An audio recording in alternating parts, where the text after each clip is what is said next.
तीर्थ नगरी पुष्कर में आयोजित शत्र गायत्री पुरुष चरण महायज्ञ के बीच शंकराचार्य स्वामी अभिमुक्तेश्वरानंद सरस्वती के आगमन ने आयोजन को नई पहचान दी है। उन्होंने इस दुनिया का अद्वितीय धार्मिक आयोजन बताते हुए कहा कि 100 पुरुष चरण एक साथ होना असाधारण है।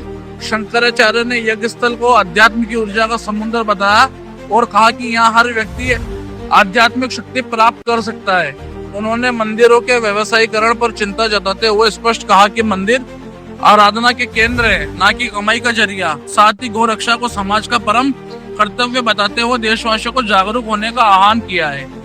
कि ये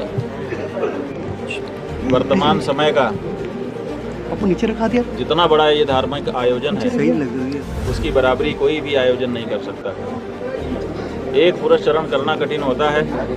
यहाँ पर थोड़े से समय में जिस तरह से 100 पुरुष चरण एक साथ विधि विधान के साथ नियमों के अनुशासन के साथ किया जा रहा है, और जैसे उसी के साथ साथ जप के साथ साथ जो पंचांग, होम, तर्पण, मार्जन और ब्राह्मण भोजन आदि होता है, उनका भी पालन किया जा रहा है। पंचांग ही पुरुष चरण होता है। तो हमने यहाँ पर आकर के देखा, स्वयं यज्ञशाला में गए, भगवती का दर्शन किया, परिक्रमा की, यहाँ के यजमानों से हम मिले, यहाँ के आए हुए पंडितों से हम मिले, और जो दर्शनार्थी हैं वो तो सब मिल ही रहे हैं, आप सब भी मिल रहे हैं। और हमने देखा कि सबके मन में इतनी बड़ी प्रसन्नता है कि जिसका वर्णन किया नहीं जा सकता है। तो हम भी औरों की तरह ही बहुत प्रसन्न हैं। हमको स्वयं यहाँ आकर के इस यज्ञ का दर्शन करने का मौका मिला, अपने को हम सौभाग्यशाली समझ रहे हैं। आपने राम मंदिर में दीपक स्थापना को लेकर ऊर्जा का एक समुद्र निर्मित हुआ है, जितना गोता कोई लगाना चाहे लगा ले। राम मंदिर में दीपक स्थापना को लेकर आपने कुछ बात बताई, क्या वो अलग कहेंगे। तो यहाँ पर तो नेशनल मीडिया सारी है, यहाँ तो यज्ञ की अग्नि प्रज्वलित हो रही है। यहाँ पर क्या उस ज्योति की बात करें जो नकली है, इसलिए यहाँ पर यज्ञ की बात कर रहे हैं। क्या है, क्या कारण कुछ बताएं? अभी उस बारे में हम नहीं कहना चाहेंगे। हम चाहेंगे कि यहाँ पर यज्ञ के बारे में और जो कुछ आप पूछना चाहें वो पूछना। हिंदू राष्ट्र के लिए क्या है? सनातन के हिंदू राष्ट्र के लिए इसी तरह के आयोजन जिनमें हमारे देवता प्रसन्न होते हैं। देवताओं की प्रसन्नता से दैवी संपत्ति की स्थापना होती है, और हिंदू राष्ट्र का मतलब वो राष्ट्र जहाँ पर दैवी संपत्ति की प्रतिष्ठा है। तो इस तरह के आयोजन हिंदू राष्ट्र के निर्माण में अपनी महती भूमिका निभाएंगे, ऐसी हमको आशा है। गौ माता को लेके क्या कहें? हाँ, गौ माता को लेके क्या कहें, आप बताइए।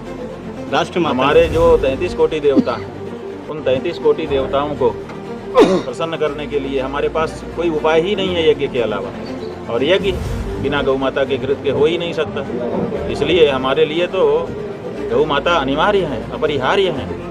उनके बिना हमारा जीवन आगे नहीं बढ़ सकता है, इसलिए उनकी रक्षा हमारा प्रथम कर्तव्य है, परम कर्तव्य। राष्ट्र की माता का मुद्दा भी उठाया था आपने? हाँ, उठाया है, आज भी उठाए हैं, आगे भी अभी उसको आगे बढ़ा रहे हैं। हम लोग चाहते हैं कि भारत का जन जन ये आवाज़ तेज करे, बुलंद करे, और ये निर्णय हो हमारे देश में। हम गर्व से कह सके ना कि हम उस देश के वासी हैं जिस देश में गौ हत्या नहीं होती है। आज कह नहीं सकते हम। आज हमारा मन इसी बारे में गिरा हुआ है। दुनिया के लोगों के सामने खड़े होकर के गर्वपूर्वक हम ये बात नहीं कह सकते। इस मुद्दे को महाराज जी इनको भी उठाना चाहिए कि प्रेस वालों को उठाएं, ये नहीं उठाएं। प्रेस वाले दर्पण हैं, इनका काम है, ये अपना दायित्व जो नहीं कुछ सामने है उसको उत्तर प्रदेश में धार्मिक स्थानों को लेकर जो सुरक्षा या पूजा पद्धति का सिस्टम जो चल रहा है उसकी क्या संतुष्ट है? ऐसा है कि उत्तर प्रदेश की क्षेत्र है, इसलिए पूरे देश में हालत ये है कि मंदिरों को कमाई का जरिया बनाया जा रहा है। जो आराधना के स्थान थे हमारे देश में, उन आराधना के स्थानों में अब कमाई का नजरिया लेकर के सरकार आ गई। वो चाहती है कि वहाँ पर ऐसे उपक्रम लगाए जाएं जिससे वहाँ की आमदनी बढ़ जाए। देखिए, आमदनी एक अपरिहार्य अंग है व्यवस्था की दृष्टि से, लेकिन आमदनी के लिए हमने मंदिर नहीं बनाए हैं। वो हमारी दुकानें नहीं हैं, वो हमारे शोरूम नहीं हैं, वो हमारी आराधना का, उपासना का स्थान है। इसलिए उसकी मूल प्रकृति से जो छेड़छाड़ की जा रही है पूरे देश में, विशेष करके सरकारी तत्वों के द्वारा, हम उसका विरोध करते हैं और चाहते हैं कि जैसे बाकी मजहब और रिलीजन के धर्म स्थानों को, उनके उपासना स्थानों को आपने उनके ही जिम्मे रखा है, उसी तरह से हिंदुओं के उपासना स्थल भी हिंदुओं के पास होने चाहिए, ताकि वो अपने ढंग से उसका प्रबंधन कर सकें। राम मंदिर मूर्ति स्थापना हुई, क्या उस स्थान को गर्भगृह मानते हैं? सारी बातें हैं, एक बात से राम मंदिर का विषय पूरा नहीं हो सकता है। गर्भगृह को लेकर जब जब मौका आया था हमने बहुत उस बारे में कह दिया है, आप वहाँ से देख सकते हैं। उत्तर प्रदेश में आपके साथ जो हुआ प्रयाग स्नान के दौरान, वो कभी नहीं हुआ था, किसी ने नहीं किया था, ये पहला उदाहरण है। मुगलों ने भी नहीं किया था, अंग्रेजों ने भी नहीं किया था।